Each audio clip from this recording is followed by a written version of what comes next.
I was on the board, had been on the board for a very short period of time of the Indiana ARC, and they asked me to work on the objective of developing an ARC in every county in Indiana. And we realized that there was not one in Indianapolis or Marion County.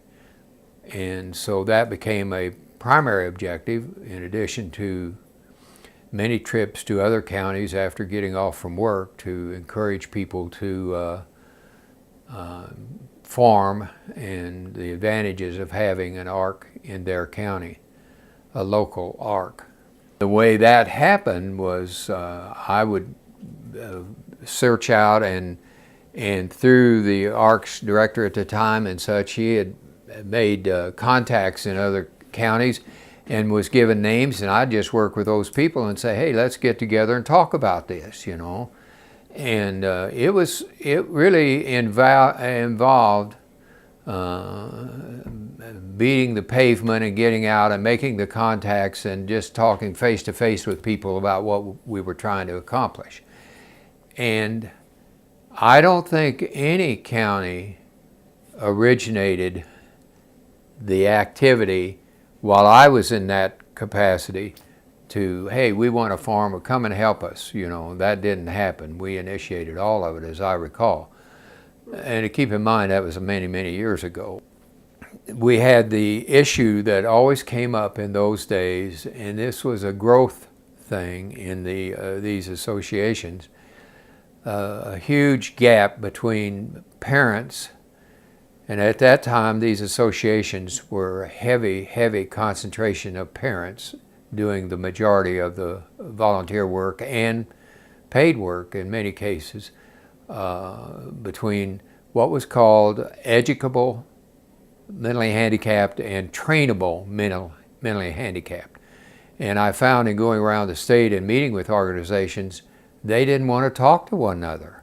It was rather humorous, I thought, but it wasn't humorous to them. And I remember going to one county where I finally got them to agree to have a meeting, and I was all set, and I drove up. There was some distance from Indianapolis after I got off from work, and at the very last moment, one of the groups backed out. You know, and it subsequently, over the years, though, as younger people got involved, I believe they had more influence, and that had a great influence on it, and those kind of separations no longer exist. The original focus was to provide programs for children, handicapped children, who were being excluded by the public school systems. And it, generally speaking, concentrated on school-age children. And in Marion County, the early group, Parents and Friends, I think they were called, even had a school that they had started for children. But they in themselves had barriers in their minds that it wasn't all handicapped children. There was some distinction between degrees of handicap. And those were artificial barriers that kept arising over the many years of development. But most of them were well-intentioned, overwhelmingly well-intentioned people who saw the need to bring together an organization that could exercise influence in the county to get education extended to all handicapped children.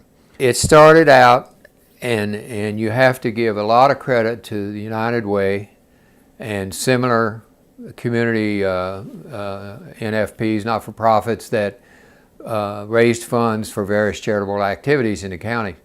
And they were very instrumental in funding these initial efforts. An example would be the Marion County Association. My figures are not right to the dollar, but I recall that our first year as an agency, Marion County, our budget was like $111,000. And $90,000 of that came from the United Way. So was really what, Now, over the years, there were fund drives and volunteer efforts, and locally, I have to mention the Broad Ripple Sertoma Club which it's not germane to this, is now the largest Sertoma club in the United States. You know, those type of organizations are diminishing significantly, but they are continuing to grow. And they started out supporting the parents and friends over in the Butler area, and have over the years, I think maybe a year or two ago, they reached over $1 million that they had contributed to the ARC for these activities.